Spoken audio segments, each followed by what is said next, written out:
जो कि नारायण का भजन करते जा रहे थे, उनका अपमान कामदेव ने कर दिया।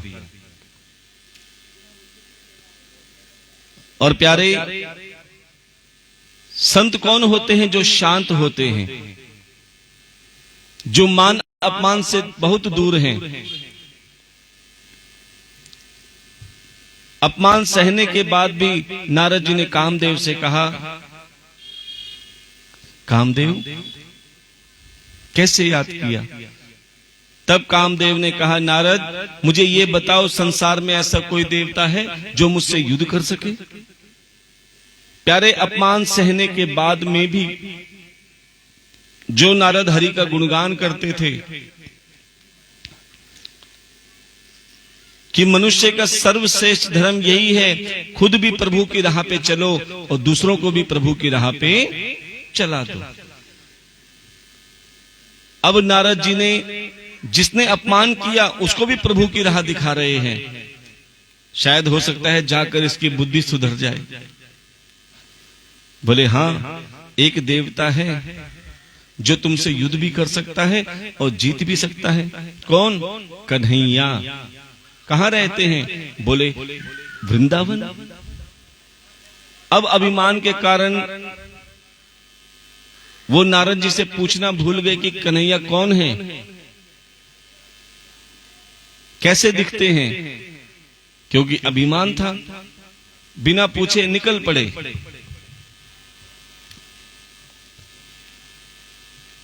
और प्यारे, उस कामदेव ने कन्हैया की ही परीक्षा लेनी आरंभ कर दी। और कन्हैया ने लाखों करोड़ों गोपियों के बीच में महारास किया और तनिक भाव भी काम नहीं जागृत हुआ। जब कामदेव ने देखा कि मेरे काम का असर तो कन्हैया पर हो ही नहीं रहा, तब कामदेव भी समझ गए कि ये कोई साधारण मनुष्य नहीं है, ये तो श्री हरि नारायण भगवान है। बोलिए श्री हरि नारायण भगवान की। अब प्यारे, कामदेव भी श्री कृष्ण के चरणों में गिर गए कि हे प्रभु, मुझे क्षमा करें, मैंने आपकी लीलाओं पर शंका करी। और ये हम आपसे भी पहले भी कहते हैं कि कभी भगवान की लीलाओं पे शंका नहीं करनी चाहिए। जो हो रहा है अच्छा हो तो प्रभु की कृपा समझना, और बुरा हो तो उनकी इच्छा समझना, लेकिन कभी उनकी लीलाओं पे शंका मत करना।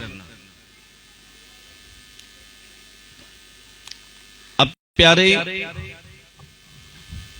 उसी कामदेव ने एक बार भोले बाबा की भी परीक्षा ली। भोले बाबा अपने इष्ट का ध्यान कर रहे थे, अपने प्रभु का ध्यान में मगन थे, लेकिन तभी कामदेव ने एक बाण भोले बाबा पे ही छोड़ दिया। अब भोले बाबा का ध्यान भंग हो गया। आज तक ऐसा नहीं हुआ कि प्रभु की साधना में कोई विघ्न आया हो, लेकिन जैसे कामदेव का बाण भोले बाबा पे लगा, भोले बाबा का ध्यान भंग हो गया। भोले बाबा ने क्रोध में इधर देखा उधर देखा, और जैसे ही सामने देखा तो क्या देखा? कामदेव दूसरा बाण भी चलाने को तैयार। उसी क्षण भोले बाबा के त्रिनेत्र से ऐसी ज्वाला निकली, ऐसी तीव्र ज्वाला निकली, उस ज्वाला से कामदेव जलकर वहीं भस्म हो गए। अब जैसे ही कामदेव की पत्नी रति आई, भोले बाबा से प्रार्थना करने लगी कि हे भूत भावन भूतेश्वर काशी विश्वनाथ बाबा भोलेनाथ, मेरे पति से बहुत बड़ी गलती हो गई है, इन्हें क्षमा कर दो और इन्हें जीवन दान दे दो। भोले बाबा कहने लगे, ये विधि का विधान है। ये तो हम सोचते हैं कि हमारे लिए ऐसा क्यों हुआ, वैसा क्यों हुआ, ऐसा क्यों नहीं हुआ। प्यारे, जो विधि में लिखा है वो तो होकर ही रहता है। हम ही सोचते हैं हमारे लिए अच्छा हुआ तो सोचते हैं हमने किया, और बुरा हुआ तो सोचते हैं ये क्या हो गया। इसीलिए अपने कर्म में अडिग रहो, अपनी विश्वास बनाए रखो और जो हो रहा है प्रभु पे छोड़ दो। कई बार ऐसा लगता है कि हमारे साथ बुरा हो रहा है, लेकिन प्यारे भगवान की हर कार्य में कोई ना कोई भलाई छुपी होती है। भोले बाबा ने कहा कि कर्मों का फल सभी को मिलता है। जैसा कामदेव ने कर्म किया उसे उसका वैसा फल मिला, और इसी को नहीं प्यारे, चाहे इंसान हो या भगवान, हर किसी को कर्मों का फल भोगना पड़ता है। अभी कथा में आपको बताया जाएगा कि प्यारे भगवान भी कर्मों के फल से छूटे नहीं हैं, उनको भी कर्मों के फल का भुगतान करना पड़ा। भोले बाबा ने कहा कि रति, अभी तो ये तुम्हें तुम्हारा पति नहीं मिलेगा, लेकिन द्वापर में ये श्री कृष्ण के अंश के रूप में, पुत्र के रूप में आएगा और तुम्हें ये बाल रूप में मिलेगा, तब इसका तुम पालन पोषण करना। प्यारे द्वापर आया और हमारे ठाकुर जी का विवाह मां अंबा रुक्मिणी के साथ हुआ। कल किस किस को आनंद आया? आनंद तो आना ही था। और एक बात सच बताएं आपको, इतना आनंद तो हमारी खुद की शादी में भी नहीं आता। नहीं, मैं सच बता रहा हूं, देखो मैं अपनी खुद की बात बता रहा हूं।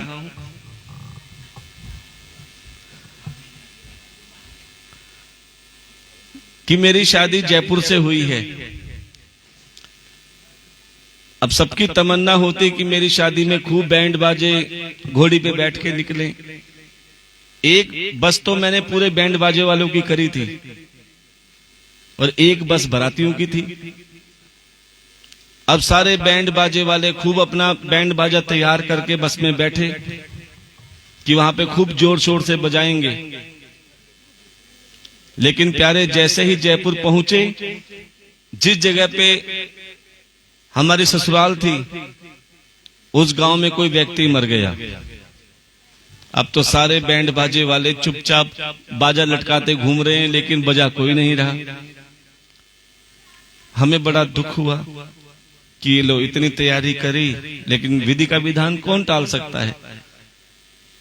तब भगवान ने हमें तसल्ली दी कि चिंता मत करना बेटा, तुम्हारी शादी में बैंड बाजे नहीं बजे, ढोल बाजे नहीं बजे, बाराती नहीं नाचे तो क्या हुआ? भागवत कथा जब भी होगी, प्यारे रुक्मिणी विवाह पे खूब बाराती नाचेंगे और तुम्हें उसका आनंद भी मिलेगा। तभी हमें जब भी बारात में आप सब नाचते आते हो, हमें लगता है कि हाँ, तब की कसर आज पूरी हो रही है।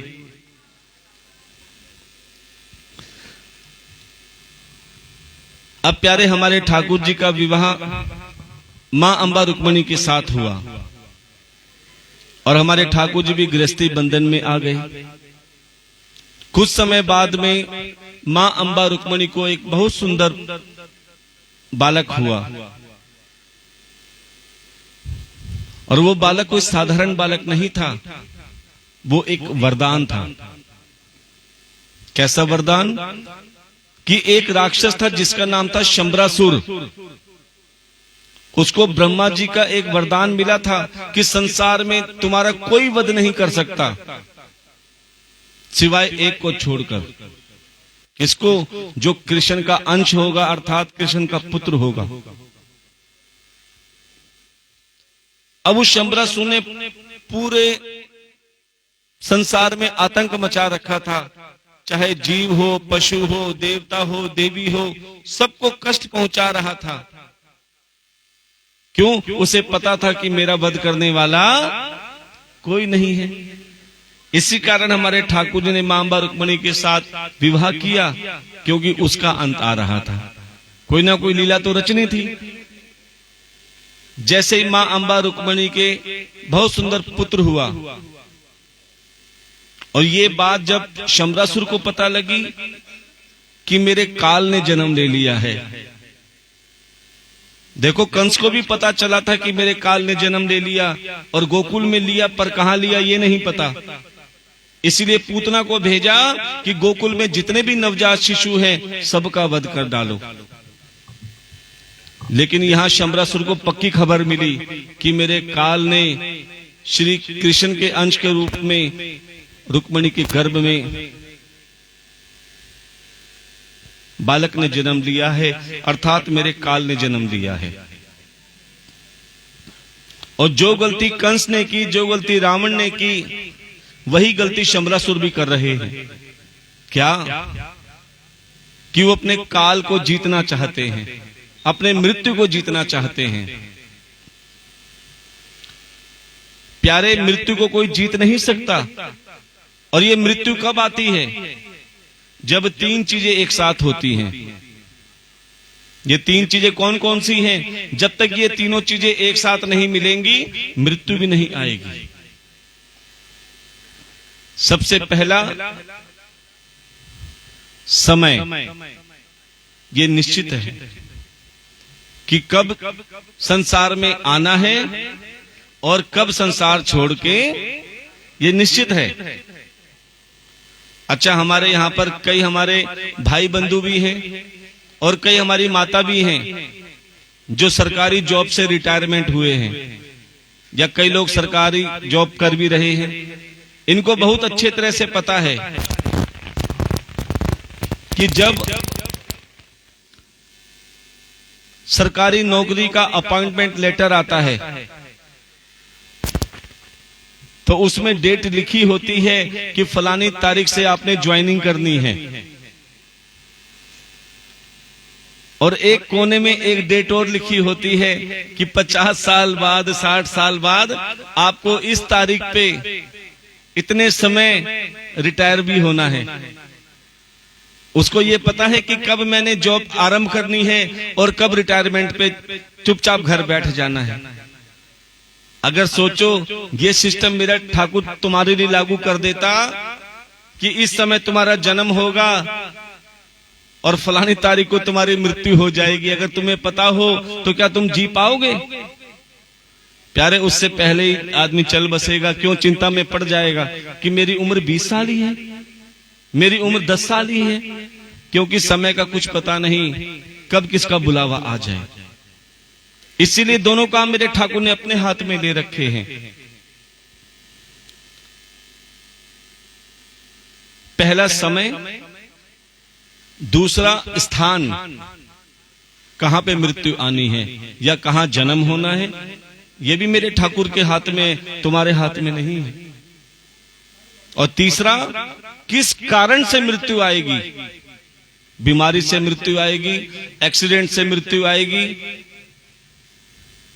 या कोई अकस्मात, कहते ना चक्कू छुरी चल जाए या कोई कुछ काम हो जाए, ये कारण बनता है। कोई ना कोई कारण होगा तभी मृत्यु आएगी। आपने सुना होगा कोई व्यक्ति घर में बैठा आराम से भोजन कर रहा है, अचानक फोन आया, वो भोजन छोड़ के चला गया और बाहर जाकर क्या एक्सीडेंट हो गया। क्या जरूरत थी उसे भोजन छोड़ के जाने की? प्यारे, काल बुला रहा था, समय इंतजार कर रहा था, स्थान भी निश्चित था और कारण भी निश्चित था कि किस कारण उसकी मृत्यु होनी है। क्योंकि ये सब मेरे ठाकुर के हाथ में है, तुम्हारे हाथ में कुछ नहीं है।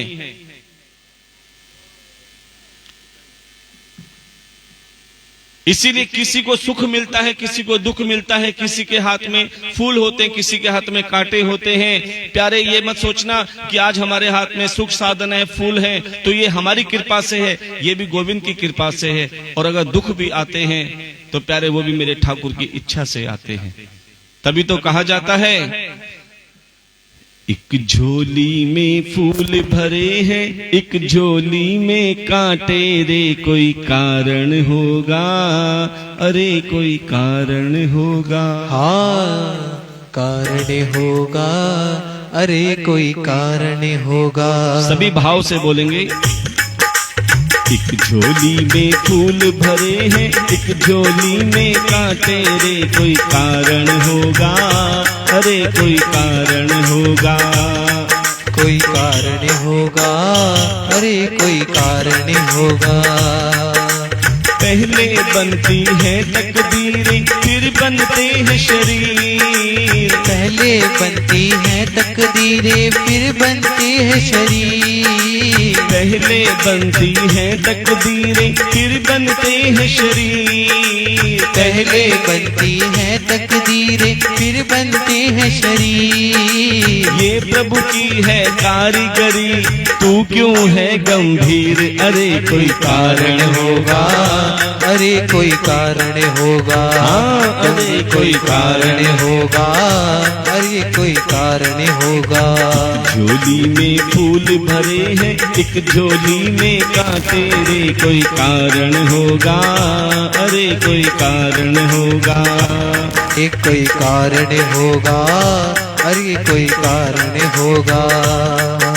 सांप भी डस ले तो मिल जाए किसी को जीवन दान। सांप भी डस ले तो मिल जाए किसी को जीवन दान। सांप भी डस ले तो मिल जाए किसी को जीवन दान। सांप भी डस ले तो मिल जाए किसी को जीवन दान। देखो, जिसकी मृत्यु लिखी नहीं है उसे चाहे सांप डस ले, चाहे 10 मंजिल से गिर जाए, चाहे बड़ी से बड़ी बीमारी आ जाए, जब उसकी मृत्यु नहीं लिखी और मेरे ठाकुर की कृपा होगी तो वो मौत के मुंह से भी बाहर आ जाएगा।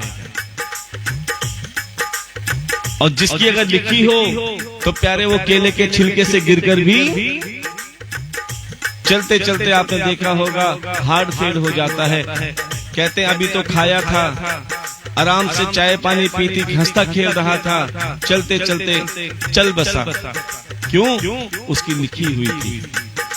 सांप भी डस ले तो मिल जाए किसी को जीवन दान। सांप भी डस ले तो मिल जाए किसी को जीवन दान। हर चींटी से भी मिट सकता है किसी का नाम निशान। अरे कोई कारण होगा, अरे कोई कारण होगा, हाँ अरे कोई कारण होगा, अरे कोई कारण होगा।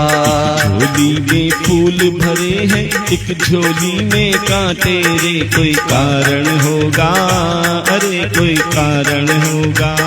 अरे कोई कारण होगा, अरे कोई कारण होगा। सागर से भी मिट नहीं सकती कभी किसी की प्यार। सागर से भी मिट नहीं सकती कभी किसी की प्यार। सागर से भी बुझ नहीं सकती कभी किसी की प्यार। सागर से भी बुझ नहीं सकती कभी किसी की प्यार। प्यारे, जिसकी इच्छाएं बहुत होती है ना, चाहे कितना भी उसके पास आ जाए फिर भी उसके मन में बेचैनी रहेगी कि और आए और आए और आए। और ये इच्छा ही दुख का कारण होती है। और जिसके मन में संतोष होता है, प्यारे एक बार सुदामा जी की जिंदगी जीकर देख लेना। उनके पास कुछ नहीं था फिर भी वो संतुष्ट थे। उन्हें पता था कि ठाकुर मेरे साथ है तो मुझे किसी चीज की जरूरत नहीं। क्या? सागर से भी बुझ नहीं सकती कभी किसी की प्यास। सागर से भी बुझ नहीं सकती कभी किसी की प्यास। कभी एक ही बूंद से होती पूर्ण सबकी आस। अरे कोई कारण होगा, अरे कोई कारण होगा, हाँ अरे कोई कारण होगा, अरे कोई कारण होगा। एक झोली में फूल भरे हैं एक झोली में कांटे रे, कोई कारण होगा, कोई कारण होगा, अरे कोई कारण होगा, अरे कोई कारण होगा। इसीलिए प्यारे कि हर चीज परमात्मा के विसर छोड़ दो कि हे गोविंद, जो होना है जो करना है वो आपने ही करना है। लेकिन अक्सर होता क्या है कि एक व्यक्ति इतना दुखी इतना दुखी इतना दुखी, उसके मन में एक बात थी कि भगवान ने सारे दुख मेरी ही झोली में डाल रखे हैं। वो कभी किसी बाबा के पास जाता, कभी किसी के पास जाता कि कोई मेरे दुख का उपाय तो बताओ।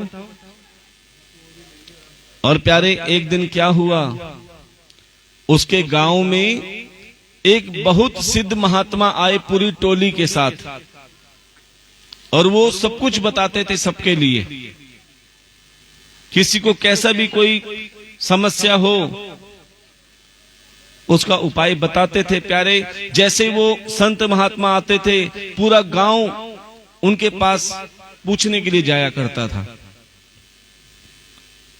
अब उस व्यक्ति को पता लगा इतने सिद्ध महात्मा आए हैं, तो मैं भी अपने दुख का निवारण करके आऊंगा, दुख का उपाय पूछ के आऊंगा। वो भी लाइन में लग गया। बड़ी मुश्किल से नंबर आया, कहने लगा महाराज मैं बहुत दुखी हूं और मुझे मेरे दुख का कोई उपाय बताओ। महाराज जी ने कहा आप साइड में हो जाओ, आपको हम शाम को बताएंगे। बाकी सबका नंबर आता रहा। दोपहर से शाम हुई, फिर लाइन में खड़ा हो गया, फिर नंबर आया, बोले अब तो बता दो मेरे दुख क्या है ये। बोले रात को बताएंगे। अब बेचारा भूखा प्यासा इंतजार करता रहा अपने नंबर का कि महाराज जी ने कहा रात को बताएंगे। जब सब चले गए, अब रात्रि में उसका नंबर आया, महाराज अब तो बता दो मैं इतना दुखी क्यों हूं, सारे दुख भगवान ने मेरी ही झोली में डाल रखे हैं। अब महात्मा ने एक बात कही कि तुम दुखी क्यों हो, दुख का क्या कारण है। तुम्हें एक छोटा सा काम करना पड़ेगा हमारा, सुबह उसका उपाय भी पता चल जाएगा और ये दुख क्या है ये भी पता चल जाएगा। बोले महाराज बताओ। बोले हम अपने साथ कुछ ऊंट लाए हैं। क्या लाए हैं? और ज्यादा नहीं, केवल 108 ऊंट हैं। कितने? और आपने एक छोटा सा काम करना है, हम अपने आश्रम में जाएंगे, तुम ऊंटों का ध्यान रखना, उन ऊंटों को प्रेम से बिठाते रहना रात को। उन ऊंटों को कहते हैं चाहे थोड़ा सा समय मिले, 1 घड़ी, आधी घड़ी में पुनियाद। हमारे भाई साहब ने 2 घड़ी ठाकुर जी के लिए दिए। कहते हैं भगवान के लिए 2 क्षण भी अगर दिए जाते हैं सच्चे मन से, तो मेरा ठाकुर उसको भी पूर्ण करके उसकी मनोकामना पूरी करता है।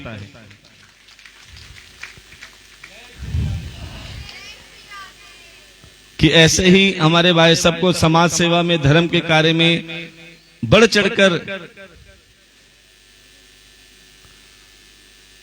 तरक्की पे तरक्की देते रहना।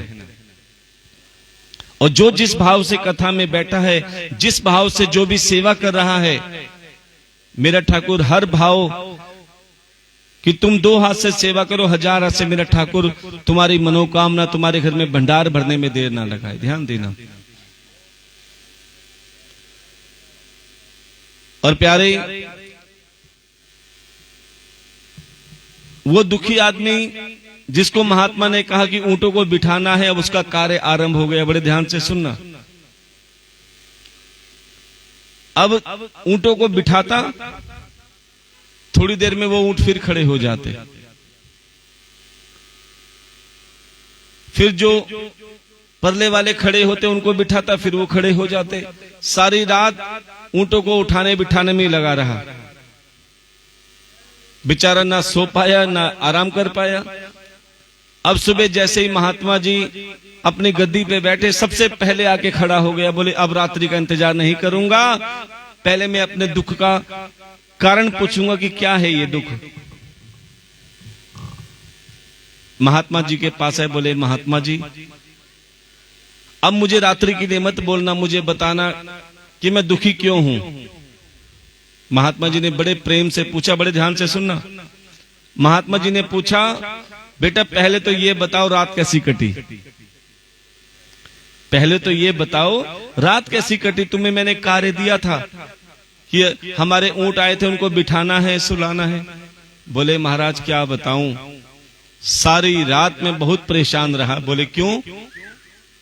बोले आपके जो ऊंट थे ना, एक को बिठाता था दूसरा खड़ा हो जाता था, दूसरे को बिठाता था, तीसरा खड़ा हो जाता था, सारी रात परेशान रहा। महात्मा जी कहने लगे एक बात, कोई और भी आश्चर्य वाली बात हुई? बोले हाँ। क्या? बोले कई तो ऐसे जिद्दी ऊंट थे, कई ऐसे जिद्दी ऊंट थे जो बिठाने पर भी नहीं बैठ रहे थे, इतने जिद्दी ऊंट। बोले फिर तुमने क्या किया? मैंने बोल दिया खड़ा रहे अब तू। मैंने बोल दिया खड़ा रहे अब तू। बोले फिर क्या हुआ? बोले थोड़ी देर बाद वो अपने आप बैठ गए।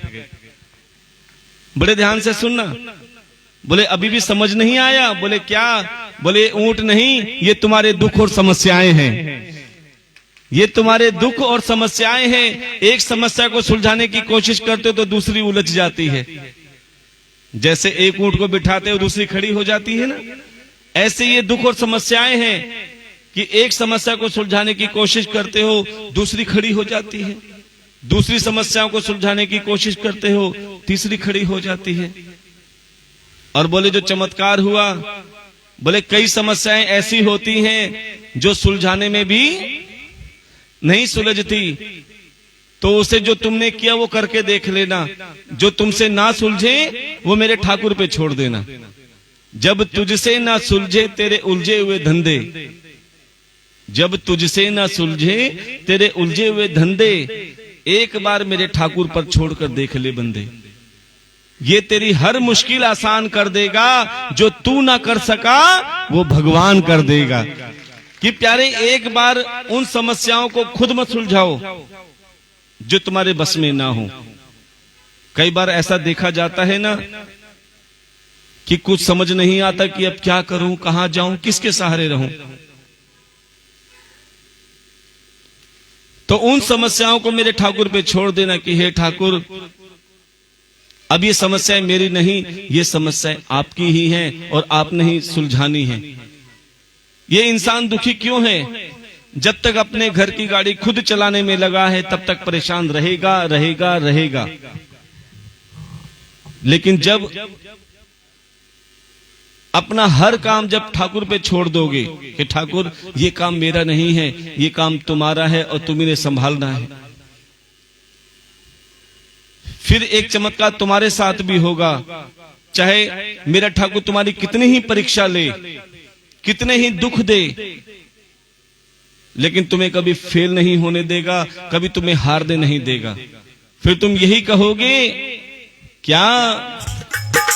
हारा हूँ बाबा पर तुझ पे भरोसा है, हारा हूँ बाबा पर तुझ पे भरोसा है। जीतूंगा एक दिन मेरा दिल ये कहता है। हारा हूँ बाबा पर तुझ पे भरोसा है। जीतूंगा एक दिन मेरा दिल ये कहता है। मेरे माझी बन जाओ, मेरी नाव चला जाओ, मेरे माझी बन जाओ, मेरी नाव चला जाओ। बेटे को बाबा श्याम तुम गले लगा जाओ, बेटे को बाबा श्याम तुम गले जरा हाथ उठा के बोलेंगे। हारा हूँ बाबा पर तुझ पे भरोसा है, हारा हूँ बाबा पर तुझ पे भरोसा है। जीतूंगा एक दिन मेरा दिल ये कहता है। हारा हूँ बाबा पर तुझ पे भरोसा है। जीतूंगा एक दिन मेरा दिल ये कहता है। मैंने सुना है तू दुखड़े मिटाता, मैंने सुना है तू दुखड़े मिटाता। बिन बोले भगतों की नाव चलाता, बिन बोले भगतों की नाव चलाता। मुझे तुझ पे भरोसा है, तूने पाला पोसा है। मुझे तुझ पे भरोसा है, तूने पाला पोसा है। हारा हूँ बाबा पर तुझ पे भरोसा है। हारा सभी बोलेंगे भाव से। पर तुझ पे भरोसा है। जीतूंगा एक दिन मेरा दिल ये कहता है। हारा हूँ बाबा पर तुझ पे भरोसा है। जीतूंगा एक दिन मेरा दिल ये कहता है। और प्यारे कब जीतोगे? जब तुम अपना हाथ ऊपर उठा के कहोगे क्या?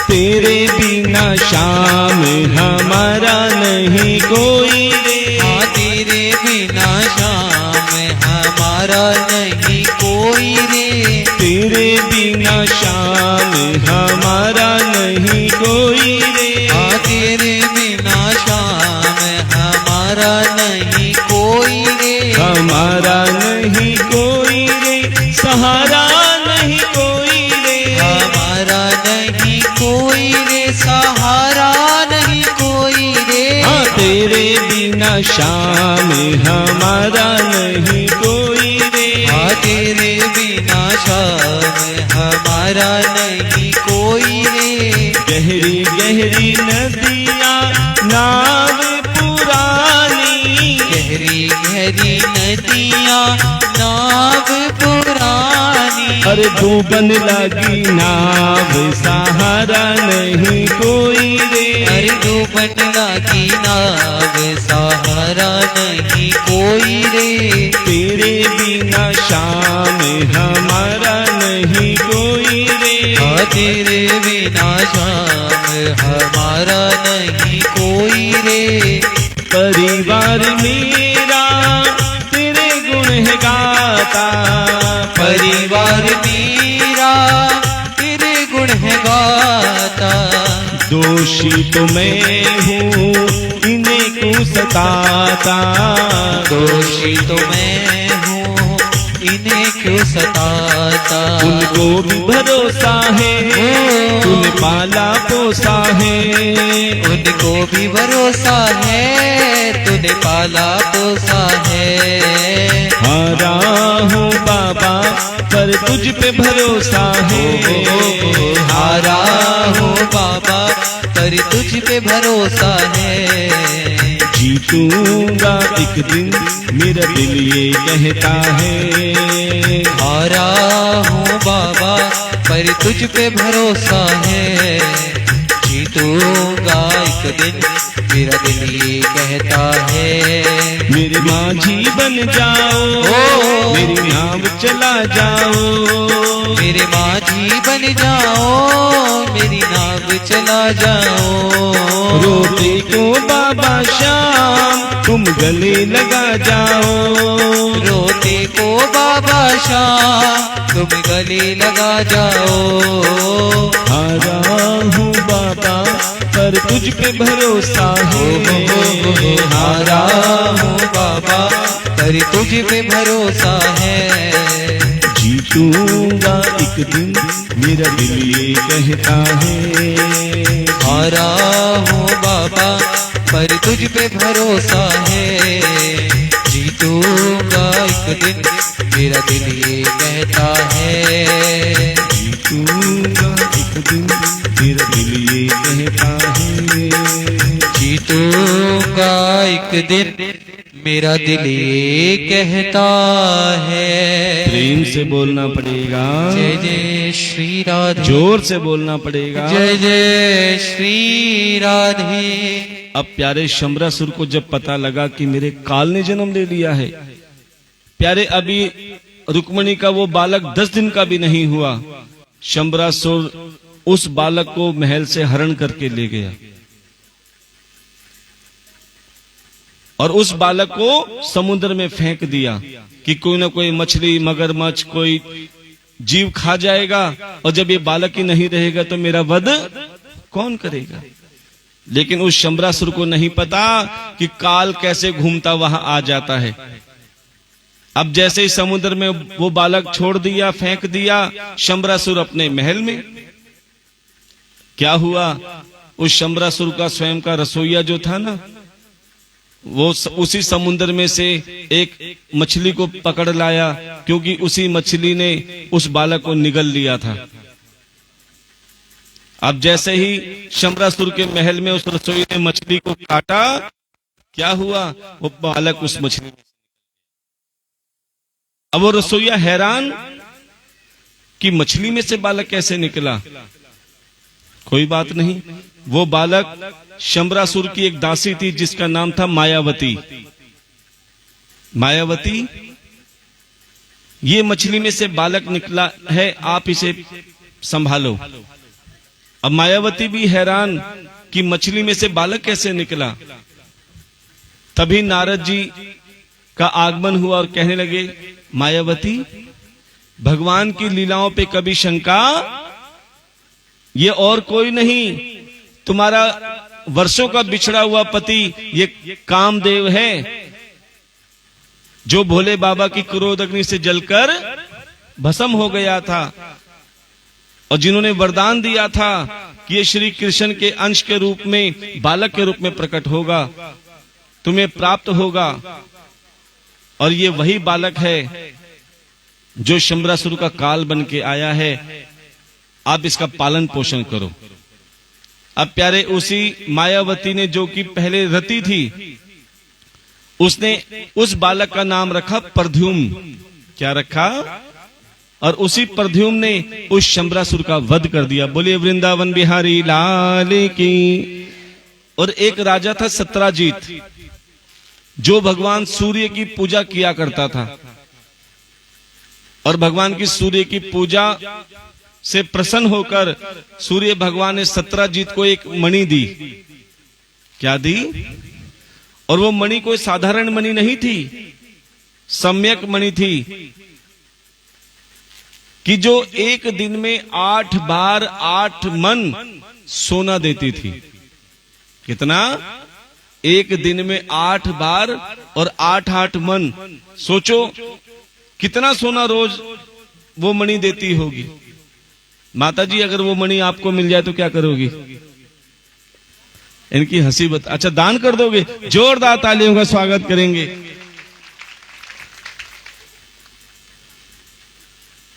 देखो, ये सच्चाई है कि जिसके पास धन नहीं होता ना, वो भगवान से कहता है, प्रभु एक बार मुझे बहुत सारा धन दे दे। क्या करोगे? बोले दान कर दूंगा। ये एक नंबर का झूठ बोलते हैं। बड़े ध्यान से सुनना, क्योंकि ये कड़वी सच्चाई है कि भगवान तुम्हें कहता है, ले मैं तुम्हें करोड़पति भी बना देता हूं। क्या करोड़पति दान देते हैं ज्यादा? जितने करोड़पति होते हैं ना प्यारे, उतना मन उनका छोटा होता है। गरीब आदमी का फिर भी मन हो जाएगा। और करोड़पति तो कथा में आते भी नहीं ज्यादातर। ध्यान देना, क्या जरूरत है हमें कथा में आने की? हमें क्या कमी है? प्यारे ठाकुर हमेशा दीनों के साथ रहे हैं।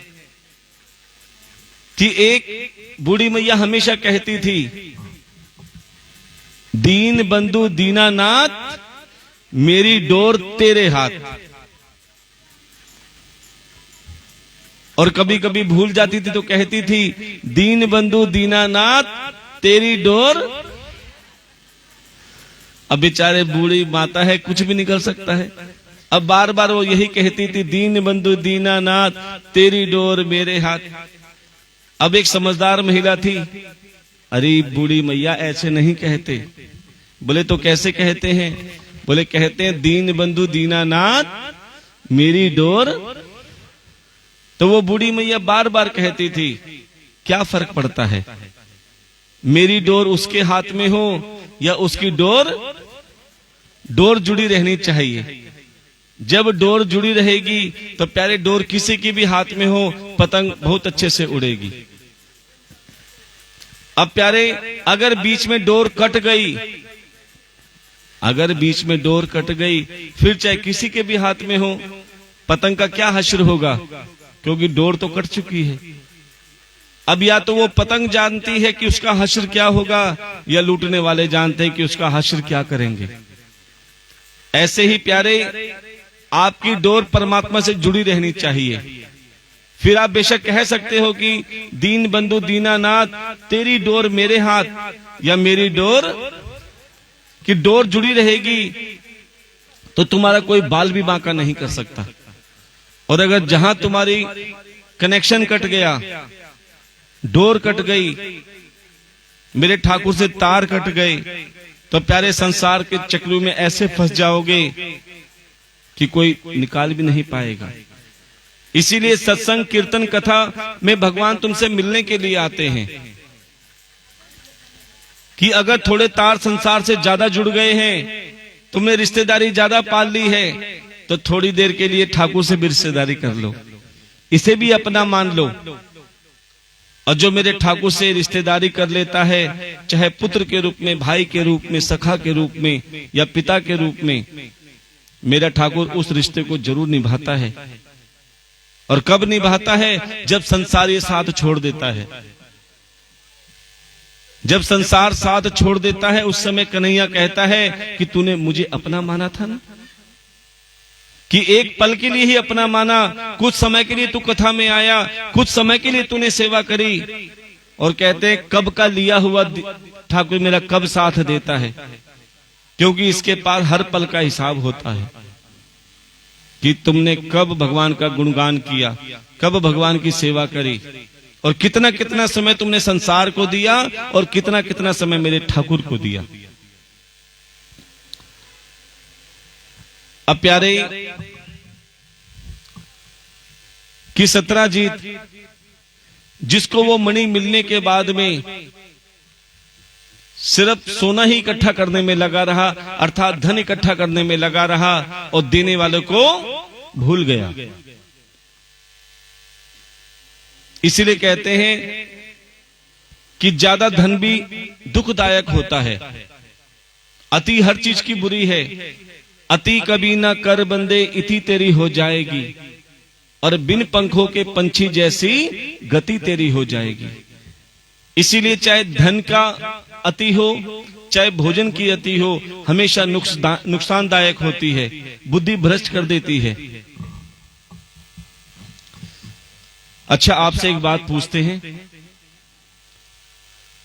कि एक का सिक्का बड़ा होता है या 500 का नोट? एक का बहुत, कितने एक का सिक्का बोलने वाले जरा हाथ उठाएंगे। देखो, हमने 2000 का या 1000 का इसलिए नहीं बोला क्योंकि दोनों नोट बंद हो चुके हैं, क्योंकि 2000 का भी बेकार है और 1000 का भी बेकार है। अब तो केवल 1 और 500 की बात चल रही है। तो कौन सा बड़ा है, 1 का सिक्का या 500 का नोट? पक्का? चलो आपसे पूछ लेते हैं। आप रास्ते में जा रहे हो, रास्ते में 1 का सिक्का भी पड़ा हो और 500 का नोट भी पड़ा, तो कौन सा उठाओगे? अब कौन सा बड़ा हुआ? प्रेम से बोलना पड़ेगा। चलो कोई बात नहीं, दूसरी बात पूछ लेते हैं, क्योंकि आपका टेस्ट भी लेना पड़ता है ना बीच बीच में। कहते कुछ और करते कुछ हो। कहने को 1 का सिक्का बोलते, उठाते 500 का नोट हो। ये संसार देखो कितना कैसा है। अभी बताएंगे, सब चिंता मत करो।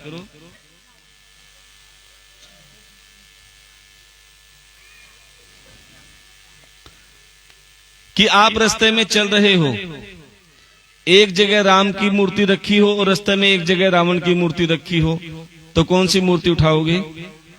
पक्का? अच्छा, राम जी की पत्थर की और रावण की सोने की मूर्ति हो तो? इतने सीधे तो नहीं हो। बोले राम जी की तो बहुत सारी है। तो सज्जनों, कहने का भाव बड़े ध्यान से सुनना। 1 का सिक्का और 500 का नोट आपस में बात कर रहे हैं, बड़े ध्यान से सुनना। 1 का सिक्का और 500 का नोट आपस में बात कर रहे हैं, और 500 का नोट कहता है कि भैया, मैं इतना बड़ा नोट होने के बाद भी दुखी हूं। ये 500 का नोट कहता है कि दुनिया मुझे कहती कि मैं इतना बड़ा हूं लेकिन फिर भी दुखी हूं। 1 का सिक्का कहता है, भैया तू इतना बड़ा नोट और फिर भी दुखी क्यों? बोले मेरी यात्रा बहुत दुखद है। कहो तो बताऊं? 1 के सिक्के ने कहा, भैया बताने से दिल हल्का होता है, अपनी यात्रा बता दे, तेरी यात्रा कैसी है। 500 का नोट कहता है कि भैया पहले मैं कैदी बन के रहता हूं, सबसे ज्यादा जो यात्रा शुरू होती है ना, मुझे कैदी बना के रखते हैं लोग। कैदी का मतलब समझते हो?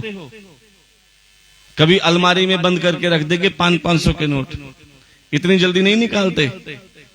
कभी बैंक में इकट्ठे करते रहेंगे, जरूरत पड़ेगी तो 11, 51, 100 वो भी बड़ी मुश्किल से सेवा में देते हैं, लेकिन 500 का कैदी बना के रखते हैं। कि मुझे कैदी बना के रखते हैं, इतनी जल्दी निकालते नहीं हैं।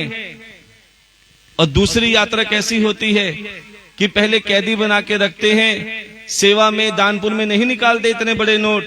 कब निकालते हैं? जब ये बीमार हो जाते हैं, फिर तो 500 की गड्डियां निकलती हैं। बड़े ध्यान से सुनना। कोई कहते हैं हमारे 20 लाख लग गए, कोई कहते हैं 10 लाख लग गए।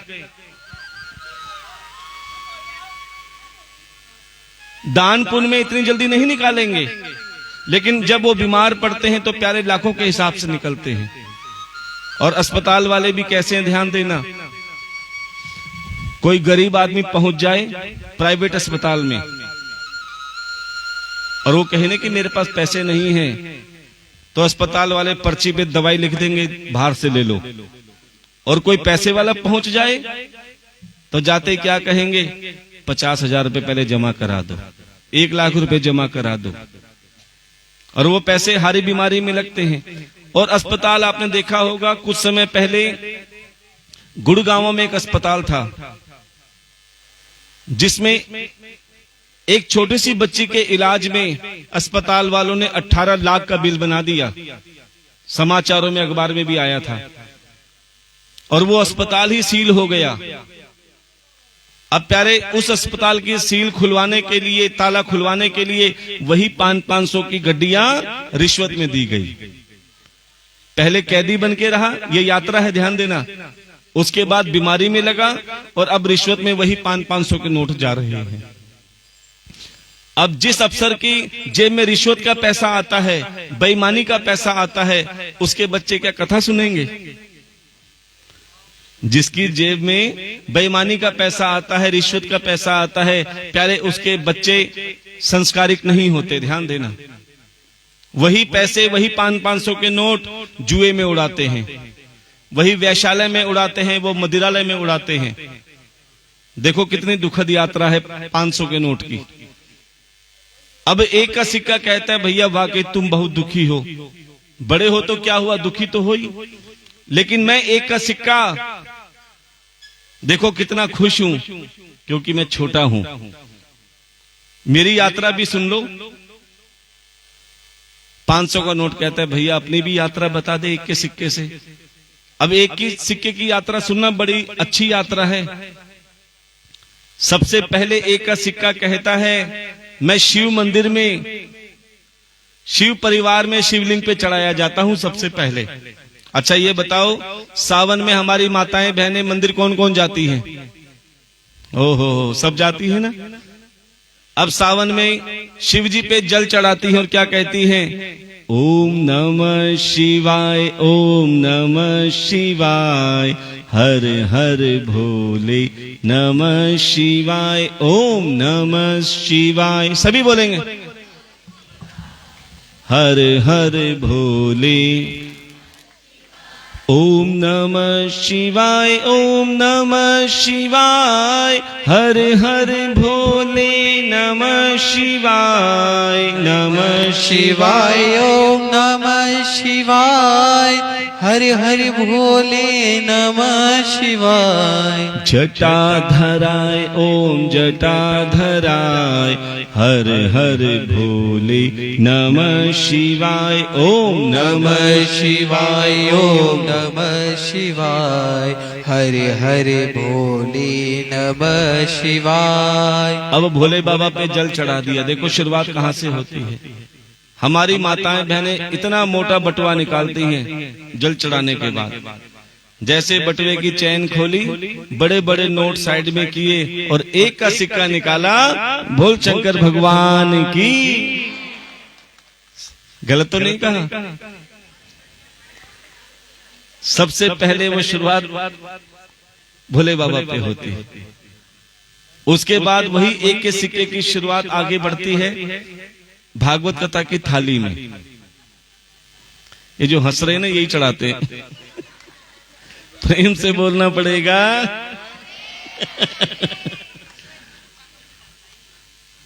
अरे वो तो दीदी हमें पता है ना, शाम को जब हमारी लता दीदी इकट्ठे करती हैं।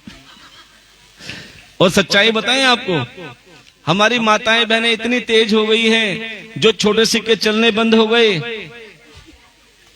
प्रेम से बोलना पड़ेगा। और कई कई तो ऐसे हैं जो नोट कहीं नहीं चलते, वो हमारे ठाकुर जी पे चल जाते हैं। हम आपसे बार बार कहते हैं, देखो ये हास्य की बात तो अलग है, लेकिन कभी ये मत सोचो कि कोई देख नहीं रहा। आप भगवान से मांगते तो बहुत कुछ हो, लेकिन देते टाइम पे अरे कौन देख रहा है, चलने दो। प्यारे, आपका कैमरा ऑफलाइन हो सकता है, लेकिन हमारे ठाकुर का कैमरा हमेशा ऑनलाइन होता है। कि जिस भाव से आप सेवा कर रहे हो, विश्वास मानो जो आपने सेवा दी है उसी कई गुना वो भाव मिलकर उसका कई गुना आपको ही मिलेगा। इसलिए आप वो अर्पण करो जो आपको अपने लिए चाहिए। एक बार शबरी बनकर देख लो, एक बार राजा बलि बनकर देख लो, और विश्वास मानो जैसा आप दोगे प्यारे, उससे कई हजार गुना मेरा ठाकुर किसी न किसी रूप में आपके ही भंडार भरेगा। इसलिए सोच समझ के सेवा किया करो, कहीं भी करो सेवा, लेकिन वो सेवा किया करो जो आपको अपने लिए चाहिए।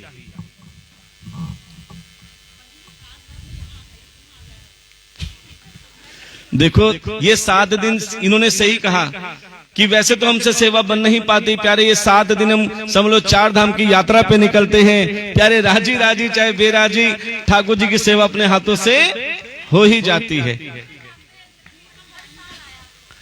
प्रेम से बोल, देखो ये आप सबका प्रेम है। और सच बताएं, हम यहाँ प्राप्ति के लिए नहीं आते। अच्छा ये बताओ, अगली साल ठाकुर जी ने अगर हमें कृपा करी आने की, तो कौन कौन अपने भाई को और बेटे को पहचान लेगा? और अगर आप पहचान कर थोड़े से भी मुस्कुरा दिए तो प्यारे हमें लाखों करोड़ों रुपए वैसे ही मिल जाएंगे।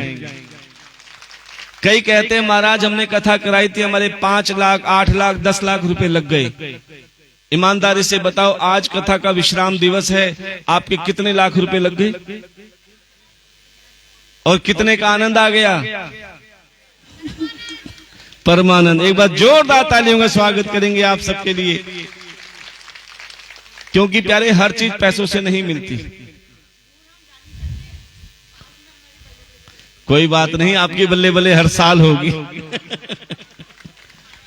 आपका भाव अच्छा होगा तो मेरे ठाकुर जी कहीं भी होंगे, वो आपके यहां पर जरूर आएंगे, ये हमारा वादा है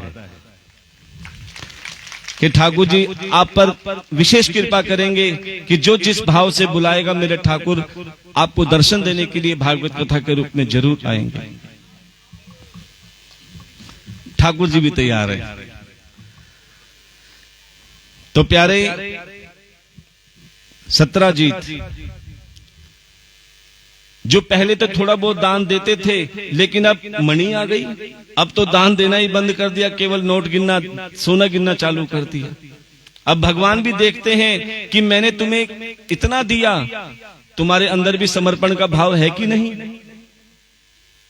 भगवान भी किसी न किसी रूप में तुम्हारे पास आते हैं तुम्हारा भाव देखने के लिए,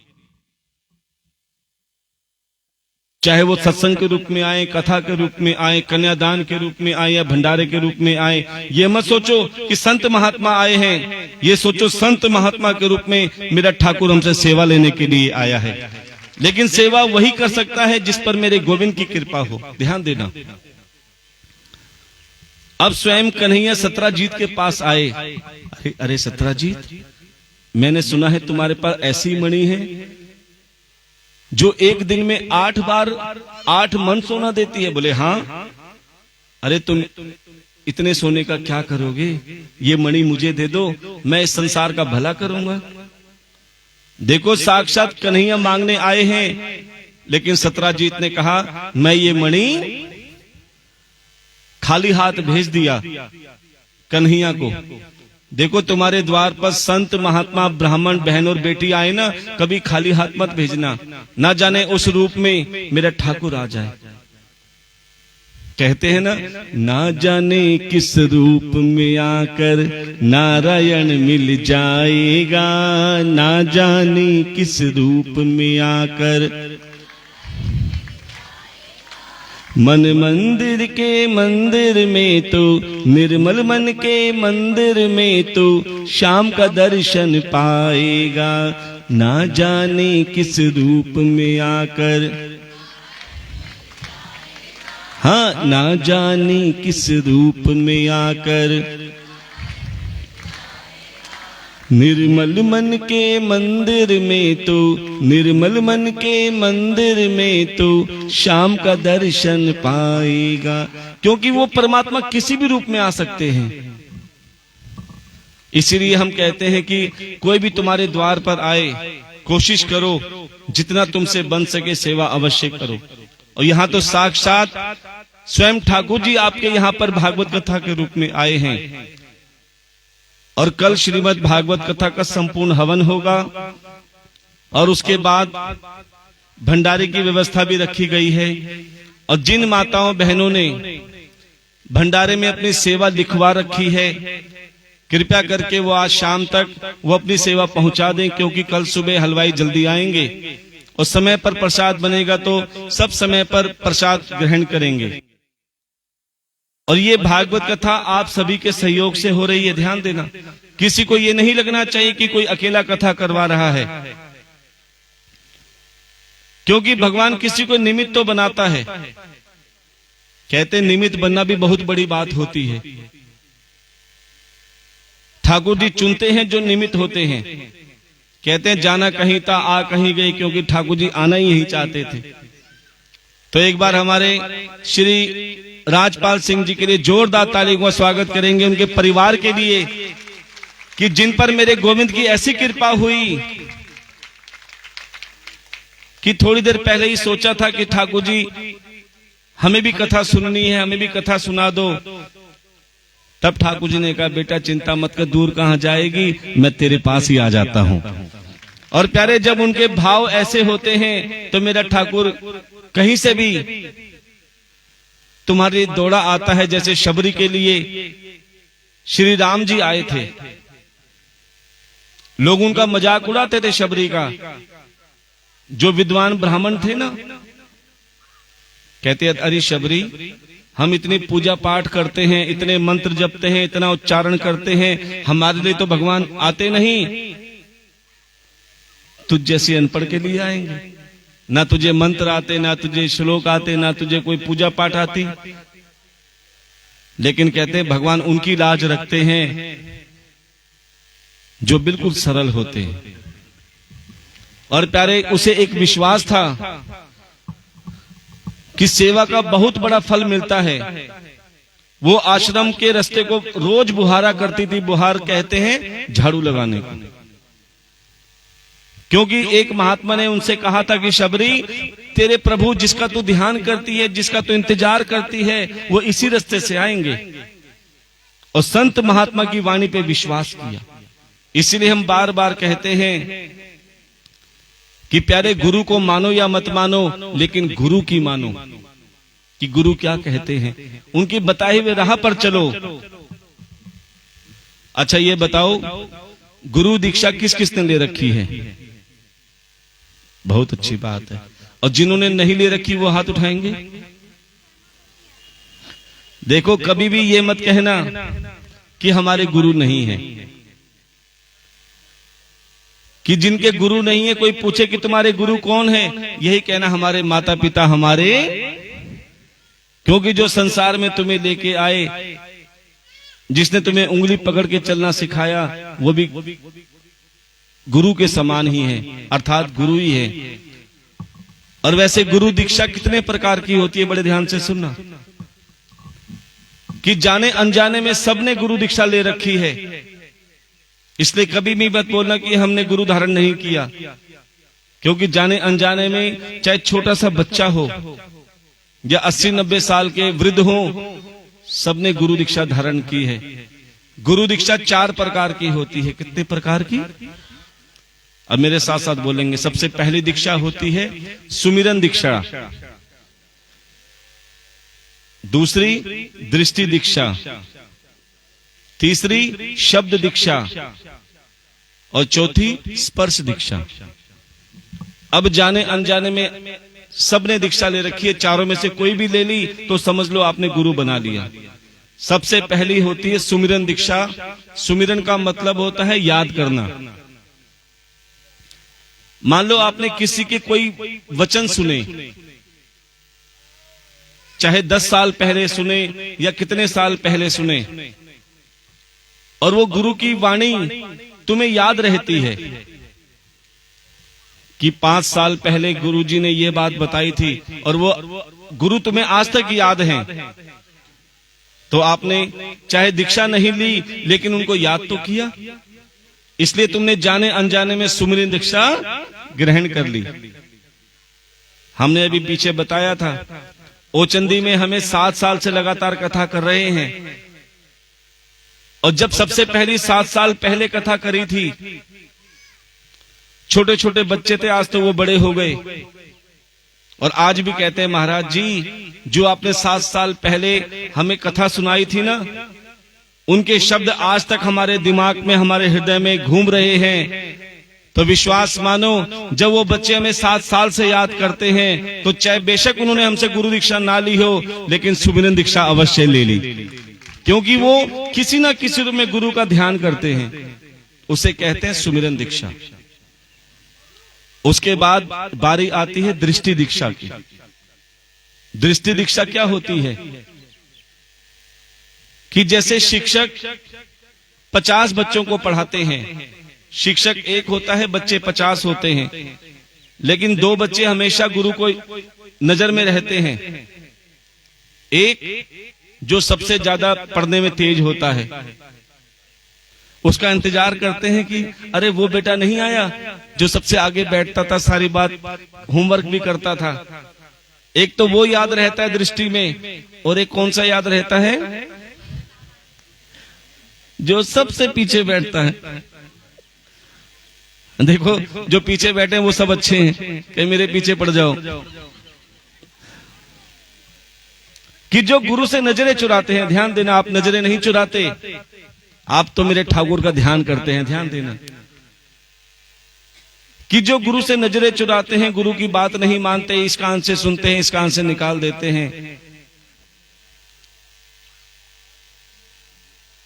गुरु की नजर दोनों पे रहती है, कि एक वो जो बड़े ध्यान से सुन रहा है, और एक जो नजरें चुरा रहा है। शिक्षक सोचता है, अध्यापक सोचता है कि अगर वो भी सुधर जाए तो मेरी पढ़ाई सफल हो जाए। तो कथा में जिस गुरु की नजर शिष्य पर पड़ जाती है, हाँ यही सच्चा श्रोता है जो कथा सुनने के लिए आया है। कई लोग तो पिकनिक समझते हैं, लेकिन प्यारे जो ठाकुर से कुछ पाना चाहता है, जो कथा से कुछ पाना चाहता है, और जितना भी समय मिलता है प्यारे बड़े ध्यान से कथा को सुनता है, उसे पता है एक एक शब्द मेरा जीवन सुधारने वाला है, अगर हम उसे हृदय में उतारें। तो प्यारे जब गुरु की नजर आप पे पड़ जाए, गुरु की दृष्टि आप पर पड़ जाए, और गुरु से आपकी पहचान बन जाए, तो समझ लेना आपने गुरु दीक्षा, दृष्टि दीक्षा धारण कर ली है। और तीसरी दीक्षा होती है शब्द दीक्षा, कि गुरु के बताए हुए शब्द अगर तुम्हें केवल सुने नहीं, उसे जीवन में उतार लिए। कहते सुनते तो सब हैं, लेकिन जीवन में कोई कोई उतारता है। अगर गुरु के बताए हुए शब्द आपने जीवन में उतार लिए, तो आपने शब्द दीक्षा ग्रहण कर ली। और उसके बाद बारी आती है स्पर्श दीक्षा की। आपने देखा होगा जब बच्चा चलते चलते छोटा सा गिर जाता है तो क्या करता है? रोना चालू कर देता है। अब जब बच्चा रोता है तो माँ भागी भागी आती है, बच्चे के सिर पे हाथ फेरती है, बेटा कुछ नहीं हुआ, ठीक है। अब माँ का सिर पे जैसे ही हाथ लगा, चाहे बच्चे को कितना ही दर्द हो रहा हो, प्यारे बच्चा अचानक शांत हो जाता है, चुप हो जाता है और फिर खेलना चालू कर देता है। क्यों? माँ का स्पर्श हो गया है, माँ के हाथों का स्पर्श हो गया है। और जैसे ही गुरु का स्पर्श हो जाता है, प्यारे बड़े से बड़े दुख और बड़े से बड़ा संकट दूर हो जाता है जब गुरु का स्पर्श हो जाता है। प्यारे, इन्हीं चारों दीक्षा में अगर आपने कोई दीक्षा भी ग्रहण कर रखी है तो विश्वास मानो आप पर मेरे ठाकुर की कृपा हो गई है। अब जैसे ही सत्राजीत ने कन्हैया को मणि देने से मना कर दिया, अब कन्हैया अपने धाम पे वापस चले गए। लेकिन कुछ समय बाद में क्या हुआ, सत्राजीत का भाई प्रसेन शिकार खेलने के लिए गया और सत्राजीत की वो मणि लेकर चला गया, क्योंकि मणि बहुत चमकदार थी, रोशनी देती थी। अब जैसे प्रसेन जंगल में शिकार खेलने के लिए गए, रास्ते में उन्हें एक सिंह मिल गया। सिंह कहते हैं शेर को। शेर ने प्रसेन का घोड़ा भी मार दिया, प्रसेन को भी मार दिया और प्यारे वो मणि शेर ने ले ली। अब शेर बड़ा खुश कि देखो ये मणि मेरे पास है। शेर कुछ ही देर लेकर मणि लेकर गया, उसे एक रीछ मिल गया। रीछ ने शेर को भी मार दिया और वो मणि शेर से ले ली। और वो रीछ कौन थे? प्यारे वो जामवंत थे। उस जामवंत ने वो मणि गुफा में अपने बच्चों को खेलने के लिए दे दी। अब जब प्रसेन अपने भाई सत्राजीत के पास वापस नहीं आया और जब सत्राजीत को पता चला कि मेरे भाई को किसी ने मार दिया, तब सीधा सीधा किस पे कलंक लगा दिया? कन्हैया पे। क्योंकि कन्हैया मुझसे मणि मांगने आए थे, मैंने मणि देने से मना कर दिया, इसलिए हो सकता है मेरे भाई को कन्हैया ने मार दिया और मणि छीन ली। देखो, बिना सोचे समझे, बिना देखे किसी पे कलंक नहीं लगाना चाहिए। आप सोचते हो बुराई हम पर ही मिलती है, प्यारे कन्हैया के ऊपर भी चोरी का कलंक लग गया। आप नहीं, ठाकुर भी नहीं बचे संसार के कलंक से। जैसे चोरी का इल्जाम लगा कन्हैया पर, पूरे गांव में बात फैल गई। बड़े ध्यान से सुनना, अच्छी बात इतनी जल्दी गांव में नहीं फैलती, अच्छी बात इतनी जल्दी गांव में नहीं फैलती, और कोई बुरी बात हो जाए तो आग की तरह फैल जाती है। अच्छा, ये बात फैलाने की जिम्मेदारी किन की होती है? किन की होती है? जोरदार तालियों का स्वागत करेंगे आपके लिए। देखो, ये आपकी गलती नहीं है, बड़े ध्यान से सुनना।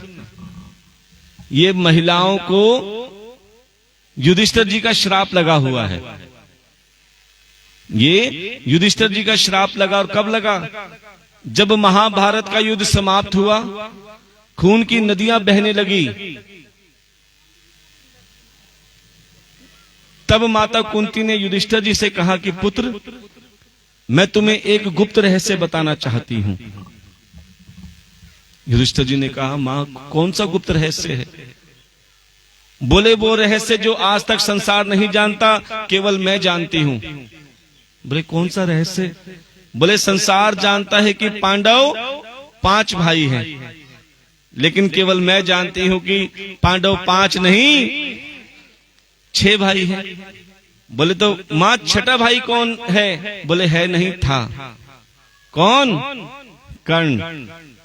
इतना सुनते ही प्यारे युधिष्ठिर जी को क्रोध आ गया। बोली, मां, अगर तू ये गुप्त रहस्य पहले बता देती तो हो सकता है ये महाभारत ही नहीं होती। तुमने वो बात अपने हृदय में, अपने पेट में छुपा के रखी और ये महाभारत का कारण बना। मैं ये श्राप देता हूं कि आप तो क्या, पूरी महिला जाति को, कि उनके पेट में कोई बात, जरा सी कोई बात कह दो, अरे बहन तेरते ही कह रही हूं, तू किसी से मत कह दिए। फिर तो देखो, ए भान तेरते कह रही हूं, तू किसी से मत कह दियो। ऐसे करते करते पूरे गांव में बात फैल गई। अब जैसे कन्हैया तक बात पहुंची, कन्हैया मणि ढूंढने के लिए निकल पड़े जंगल में। क्या देखा? प्रसैन मरा पड़ा है, घोड़ा मरा पड़ा, लेकिन मणि नहीं। और आगे गए, क्या देखा? शेर भी मरा पड़ा, लेकिन मणि नहीं। थोड़ी देर और आगे गए तो क्या देखा? एक गुफा जगमगा रही थी। क्यों? जिस मणि के चक्कर में कन्हैया पर कलंक लगा, उस गुफा में बच्चे उस मणि से खेल रहे थे। और वो किसके बच्चे थे? जामवंत के। जैसे कन्हैया उस गुफा में प्रवेश करने लगे, जामवंत आगे आ गए। बोले, कहां जाते हो? बोले, मैं इस गुफा में प्रवेश करने चाहता हूं। बोले, ये गुफा मेरी है, क्या चाहिए? बोले, मुझे ये मणि चाहिए। बोले, ये मणि भी मेरी है। कन्हैया ने कहा, जामवंत, ये तुम्हारी मणि नहीं है, ये तो सत्राजीत की मणि है। बोले, जब सत्राजीत के पास थी तो उनकी थी, अब ये मेरे पास मणि है तो ये मणि। देखो, धन में किसी का नाम लिखा होता है, नोटों में किसी का नाम लिखा है, तुम्हारी जेब में है तो तुम क्या कहोगे? मेरे हैं। और वही नोट तुम्हारे पास आ जाए तो तुम क्या कहोगे? ये मेरे हैं। बोले, जब सत्राजीत के पास थी तो सत्राजीत की थी, अब ये मणि मेरे पास है तो ये मणि। हाँ, तुम्हें अगर ये मणि चाहिए तो मेरे साथ बाहु युद्ध करना पड़ेगा, जीत जाओ तो ले जाना। अब कन्हैया ने मणि के चक्कर में उस जामवंत के साथ भी युद्ध किया, और एक दिन नहीं, पूरे 27 दिन तक युद्ध किया। ध्यान देना। और जैसे 27 दिन तक हमारे पंडित जी के लिए जोरदार तालियों का स्वागत करेंगे।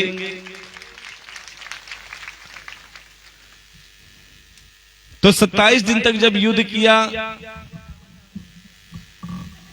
क्या चीज?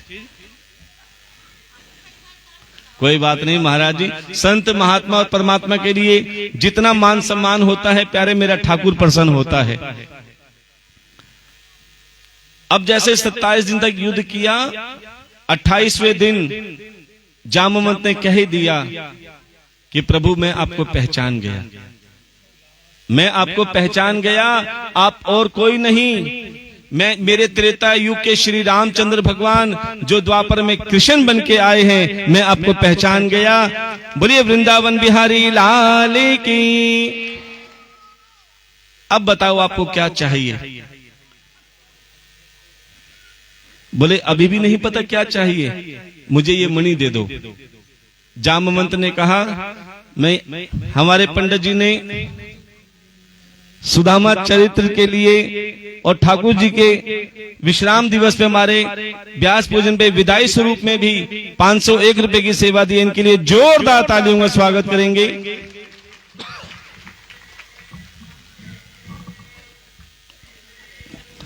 और प्यारे,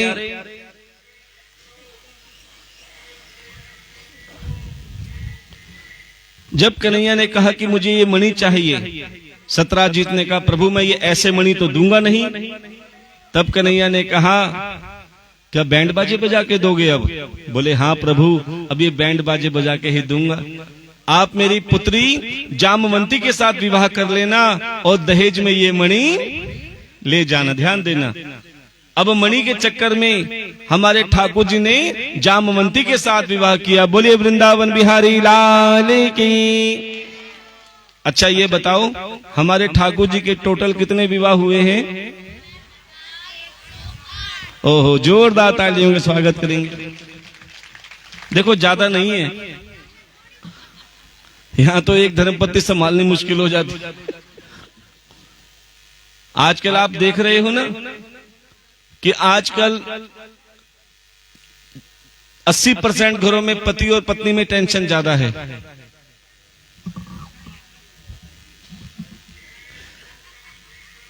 एक व्यक्ति अपनी धर्मपत्नी से बहुत परेशान थे, क्योंकि सारा दिन चिक चिक करती रहती थी। जब देखो कहां पर हो, क्या कर रहे हो, कहां जा रहे हो, ये खत्म हो गया, वो खत्म हो गया। अब वो पतिदेव इतने परेशान कि मैं इससे कैसे छुटकारा पाऊं।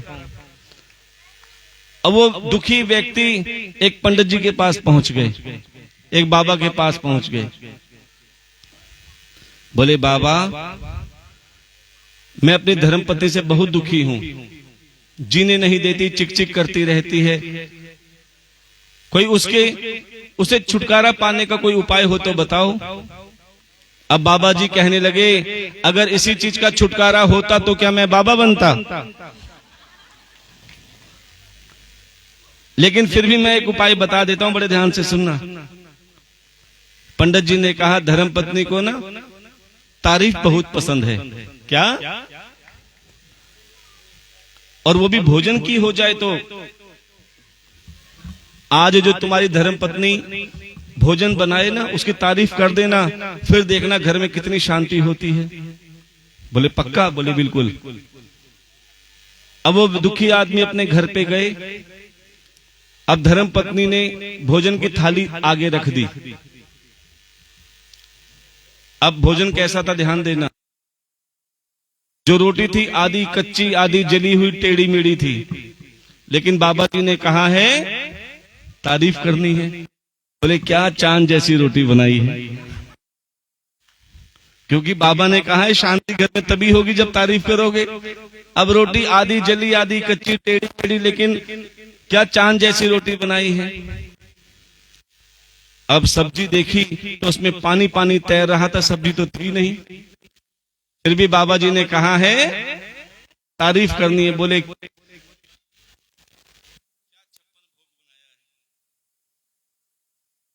क्या 56 भोग जैसा प्रसाद बनाया है।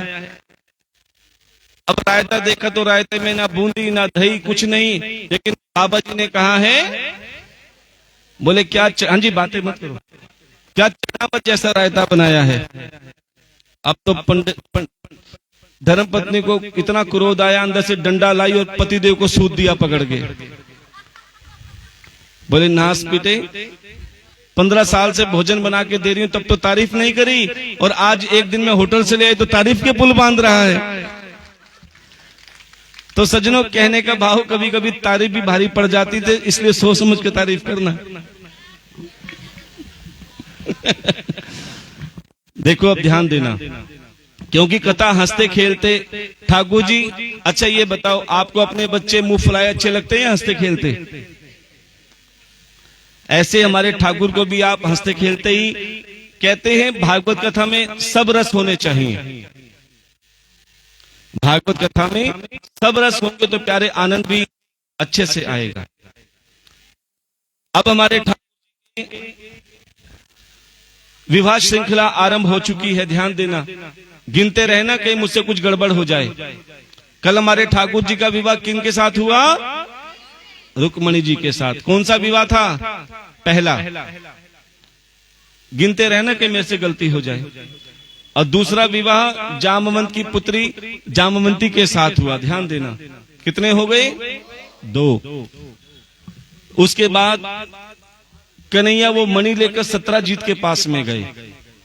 अरे सत्राजीत, इस मणि के चक्कर में तुमने हम पर कलंक लगा दिया। अब सत्राजीत इतने शर्मिंदा हुए, इतने लज्जित हुए, बोले प्रभु मैं ये प्रायश्चित करना चाहता हूं। कैसा प्रायश्चित? बोले आप मेरी पुत्री सत्यभामा के साथ विवाह कर लें और ये मणि भी आप ही रख लें। अब भगवान ने सत्राजीत की पुत्री सत्यभामा के साथ विवाह किया। बोले वृंदावन बिहारी लाल की। कितने हो गए? 4 3। उसके बाद सूर्य पुत्री कालिंदी, जो कन्हैया को अपना पति मान चुकी थी, जैसे रुक्मणी ने माना। अभी देखा भी नहीं था कि मैंने सुना है प्रभु जो तुम्हें प्रेम से पुकारता है तुम उसके पास जरूर आते हो और उसे अपना बना लेते हो। तो कालिंदी भी वन में एक तप करने के लिए बैठ गई और प्रण कर लिया कि जब तक कन्हैया स्वयं मुझे आके नहीं अपनाएंगे तब तक मैं ये तप नहीं छोड़ूंगी। अब कन्हैया अर्जुन के साथ हस्तिनापुर गए और हस्तिनापुर में घूमते घूमते वन में उसी स्थान पे पहुंच गए जहां कालिंदी तप कर रही थी। कालिंदी से कहा, कालिंदी अगर तुमने हमें अपने मन से अपना माना है तो मैं भी तुम्हें अपनाने के लिए ही आया हूं। भगवान ने उस कालिंदी के साथ भी विवाह किया। बोले वृंदावन बिहारी लाल की। कितने विवाह हो गए? और ये कालिंदी कौन है? प्याले कालिंदी यमुना नदी को कहा जाता है। उसके बाद उज्जैन के राजा बिंद्र और अरविंद की बहन मित्रवंदा के साथ हमारे ठाकुर जी ने विवाह किया। बोले वृंदावन बिहारी लाल की। कितने हो गए? उसके बाद कौशल देश के राजा नगरजीत की पुत्री सत्या के साथ हमारे ठाकुर जी ने विवाह किया। बोले वृंदावन बिहारी लाल की। कितने हो गए? 6। उसके बाद ठाकुर जी की भुआ श्रित कीर्ति की पुत्री भद्रा के साथ हमारे ठाकुर जी ने विवाह किया। बोले वृंदावन बिहारी लाल की। कितने हो गए? उसके बाद भद्र देश के राजा नगरजीत की पुत्री लक्ष्मणा के साथ हमारे ठाकुर जी ने विवाह किया। बोले वृंदावन बिहारी लाल की। कितने हो गए? कितने रह गए? अभी 1 हफ्ता लगेगा, आराम से सुनना। देखो, एक राक्षस था भौमासुर, जिसने 16,100 कन्याओं को बंदी बना लिया। देखो, पहले के राक्षस भी कितने शरीफ हुआ करते थे। हाँ जी, बातें ना करो, मत्था टेक के अपने स्थान पे विराजमान हो जाओ। पहले के राक्षस भी बहुत समझदार होते थे, शरीफ होते थे, हरण तो कर लेते थे, लेकिन परेशान और हाथ नहीं लगाते थे। क्यों? जब तक तुम मुझे मन से अपना नहीं मानोगी, तब तक मैं हाथ नहीं लगाऊंगा। रावण ने भी सीता का हरण किया, क्या कभी हाथ लगाया? अच्छा, एक बात बताएं, रावण की धर्मपत्नी कौन? मंदोदरी, जिन्होंने स्वयं अपने स्वामी जी से पूछा कि हे प्राणनाथ, आप माता सीता का तो हरण करके ले आए, और वो भी पुष्पक विमान में बिठा के जबरदस्ती ले आए, लेकिन मैंने सुना है आप तो बहुत बड़े मायावी हो। हाँ जी, बिठा लो। आप तो बहुत बड़े मायावी हो, कोई भी रूप बना सकते हो। आपने साधु का भी तो रूप बनाया।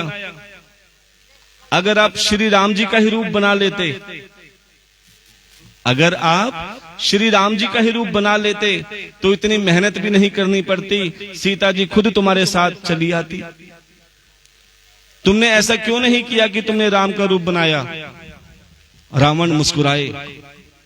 भले मंदोदरी, तुम क्या सोचती हो? क्या मैंने ऐसे नहीं किया होगा?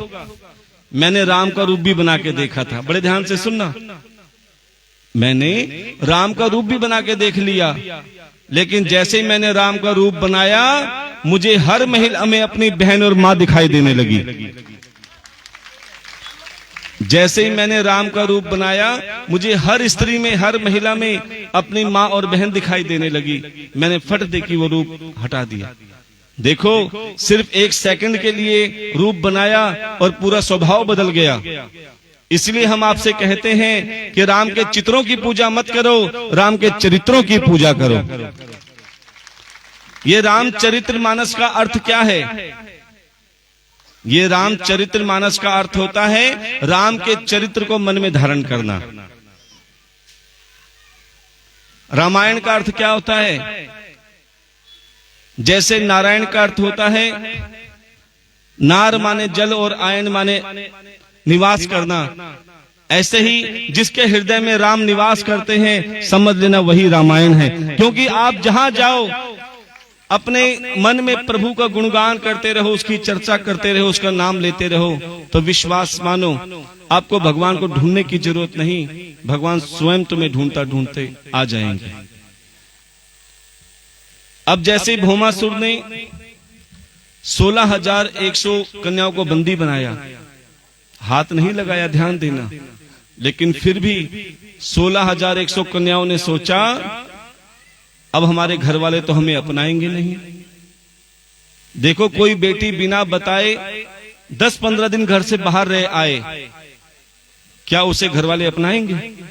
चलो कोई बात नहीं, एक बार को अपना भी ले, कोई किसी को पता ना लगे, लेकिन प्यारे पड़ोसियों को सब पता होता है।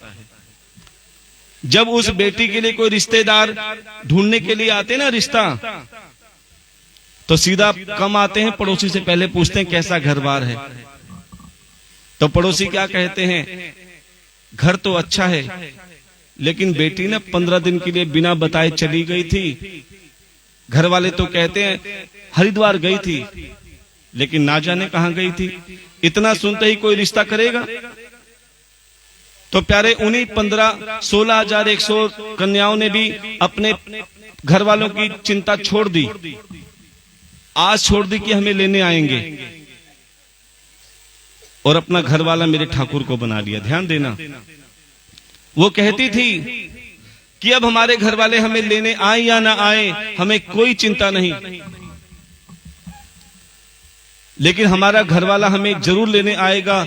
इसलिए सोते जागते उठते बैठते हमेशा वो ठाकुर से क्या कहती थी,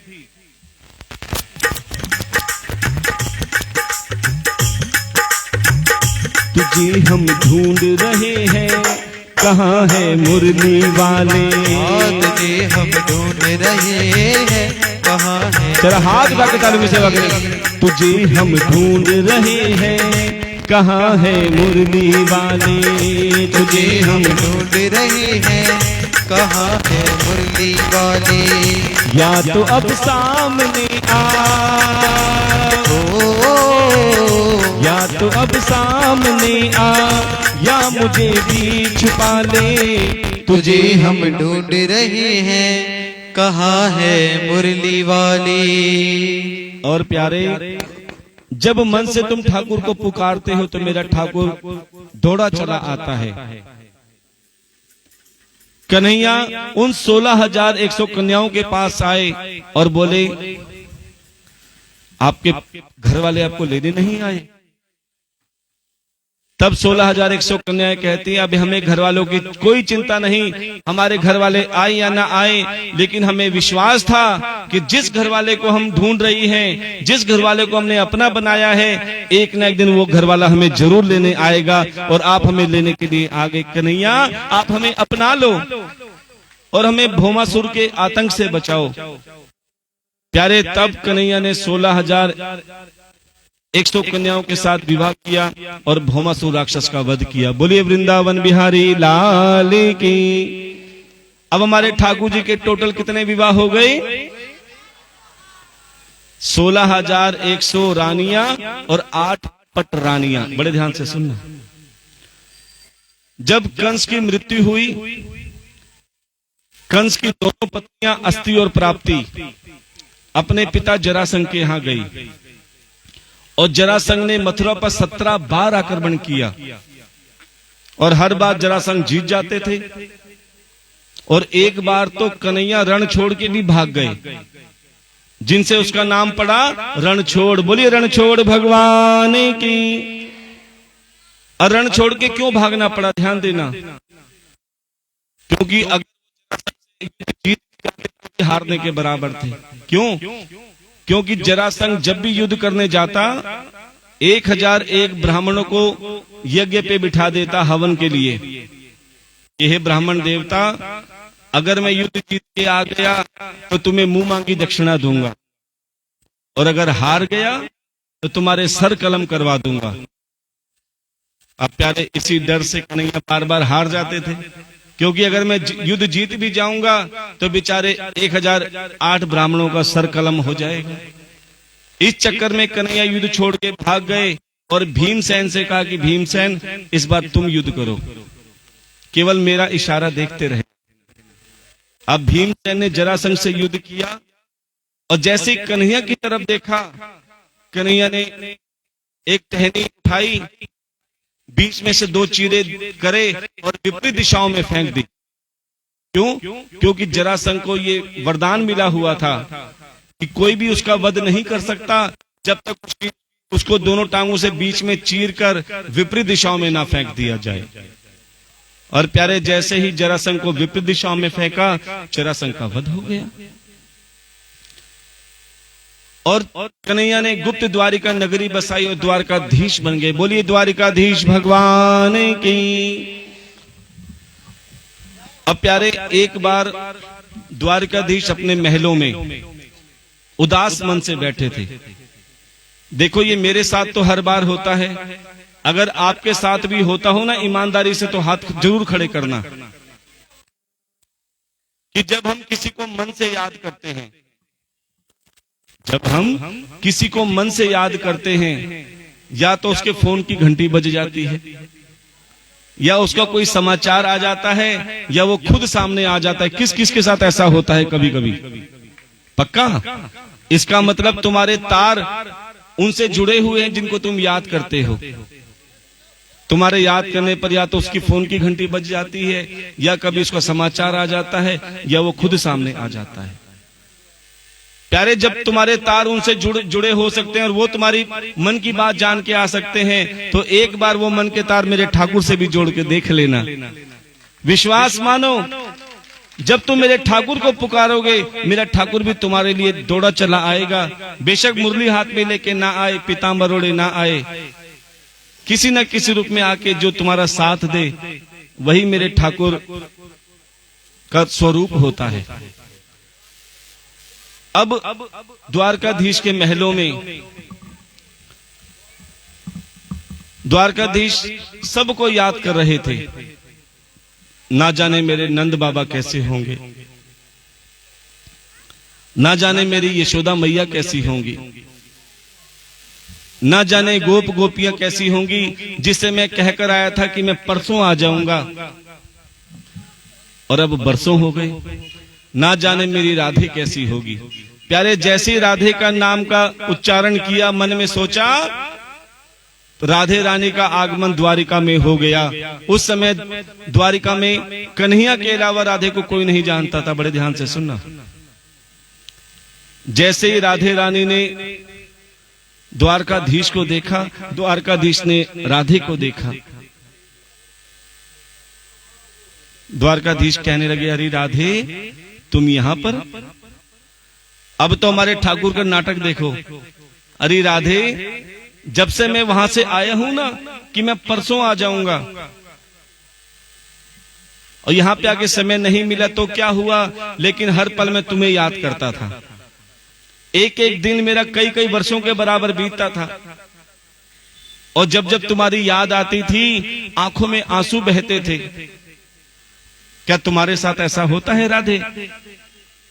राधे कहती है, ओ नटवरलाल, ओ छलिया, मुझे पता है, मैं तुम्हारे हृदय में रहती हूं। तुम कितने नाटकखोर हो। ध्यान देना। हाँ जी, बातें ना करें।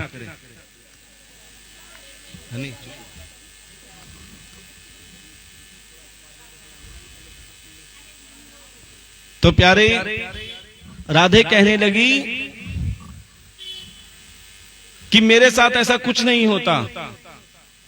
ना तुम्हारी याद आती, ना तुम्हारे लिए आंखों में आंसू बहते। अरे याद तो उनकी आती है जो दूर रहते हैं। तुम तो मेरे हृदय में बसे हो, तुम तो मेरी नैनों में बसे हो। रो इसलिए नहीं सकती, कहीं आंसुओं के द्वारा तुम मेरे नैनों से बाहर आ जाओ, इसलिए रो भी नहीं सकती। अच्छा, और बताओ द्वारकाधीश, आप कैसे हो? जब राधे रानी के मुख से द्वारकाधीश शब्द कन्हैया ने सुना, मानो वो दिल पर तीर जैसा लगा। अरे राधे, मैं औरों के लिए द्वारकाधीश हो सकता हूं, लेकिन तेरे लिए तो मैं तेरा कन्हैया ही हूं। कम से कम तू तो मुझे द्वारकाधीश मत बोल। बोले, नहीं, तुम मेरे कन्हैया नहीं हो, तुम द्वारकाधीश बन गए हो।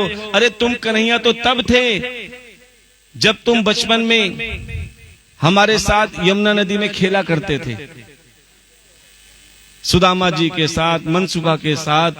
जब हम लस्सी पिया करते थे, ठिठोली किया करते थे, गेंद खेला करते थे, तुमने कालिया नाथ को भी नाथा था, तब तुम मेरे कन्हैया थे।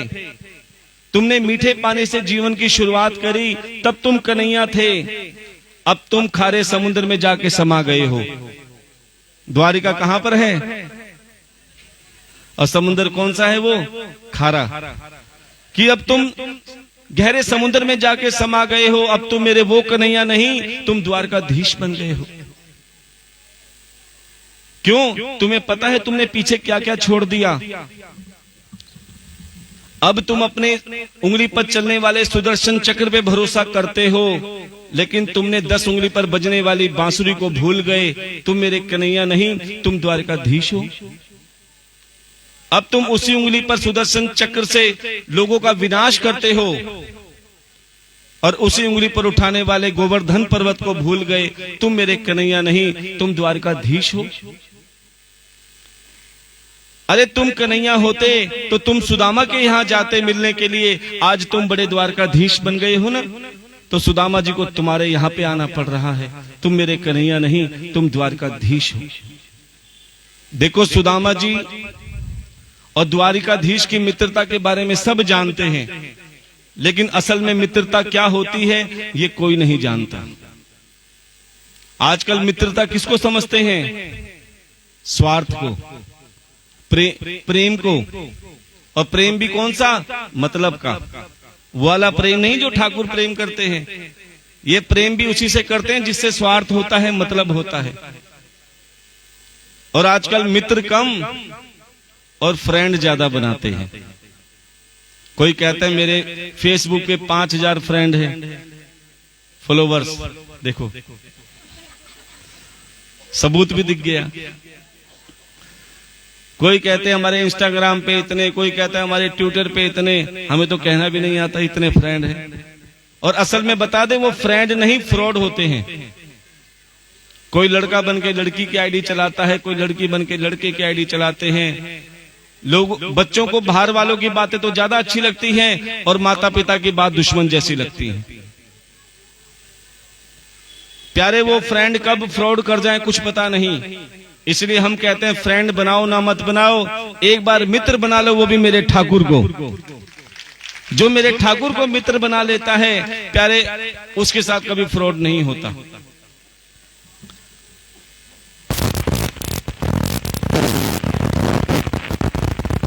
और प्यारे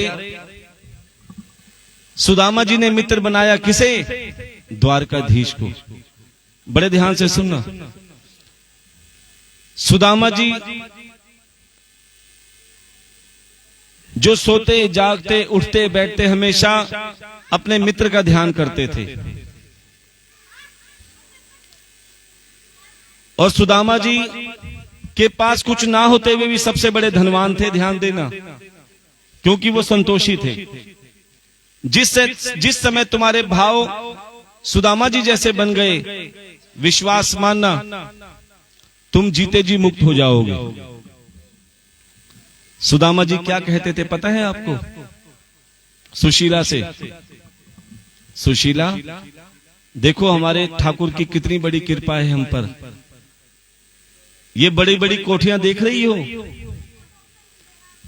इसमें छोटी छोटी खिड़कियां होती हैं। बड़ी बड़ी कोठियों में छोटी छोटी खिड़कियां लगी होती हैं। और जब सुबह होती है तो सूर्य भगवान की केवल किरण आती है कोठियों में। और हम पर कितनी कृपा की है कि सूर्य नारायण भगवान साक्षात आ जाते हैं हमारे घर पे, क्योंकि हमारी छत नहीं है।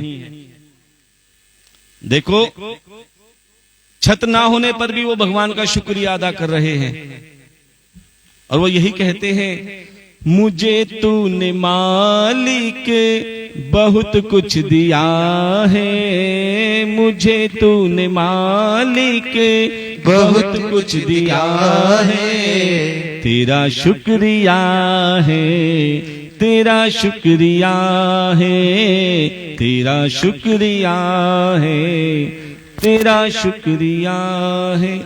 कि आप भी हर पल हर क्षण भगवान का शुक्रिया अदा करो।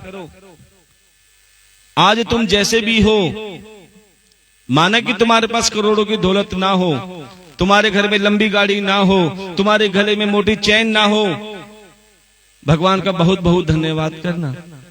क्योंकि हमने देखा है जिनके गले में मोटी मोटी चैनें होती है ना, उनके मन में चैन।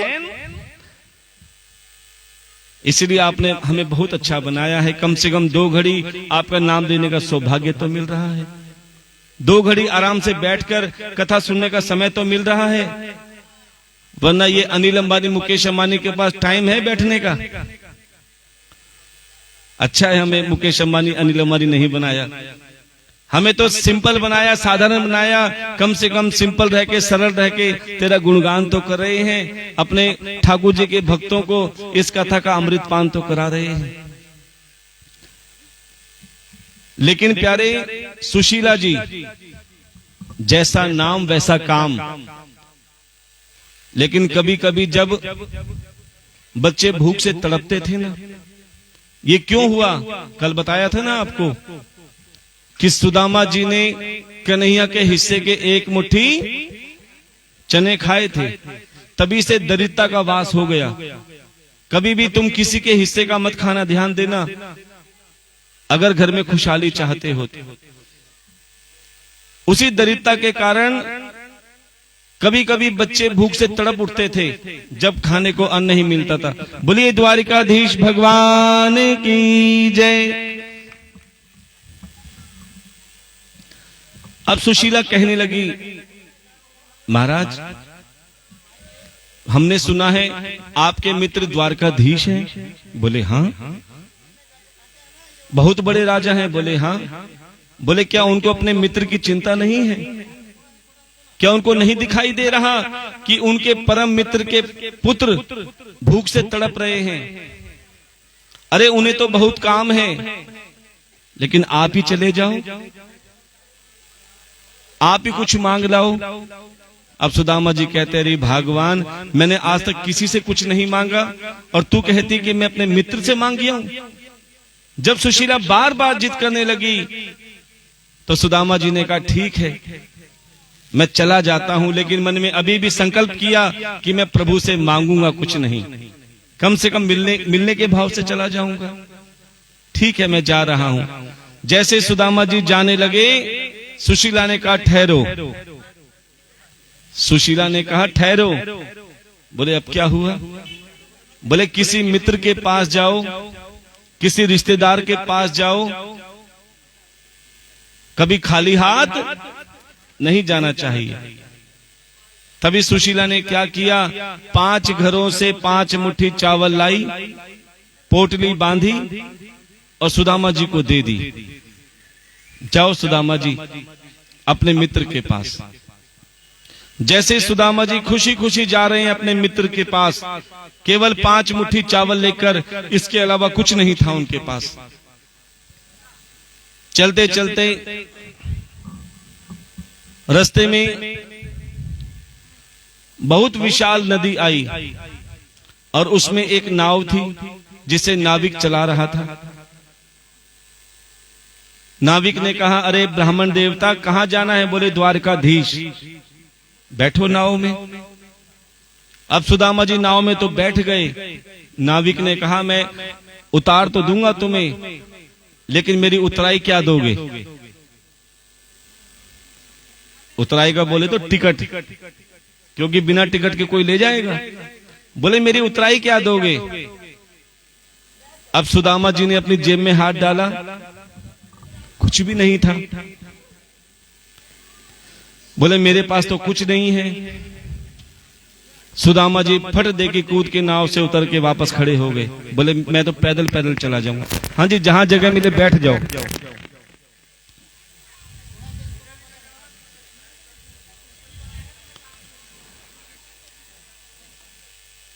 कि मेरे पास उतराई नहीं है।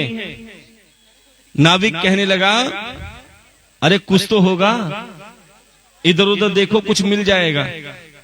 सब जगह हाथ मार लिए। सुदामा जी कहते मेरे पास तो कुछ नहीं है। बोले सोचो तो सही, कुछ तो मिलेगा। अब सुदामा जी सोचने लगे कि ऐसा क्या है मेरे पास जो मैं दे दूं। हाँ जी, बातें मत करो। तभी सुदामा जी ने बहुत सोच समझ के कह दिया कि मेरे पास एक चीज है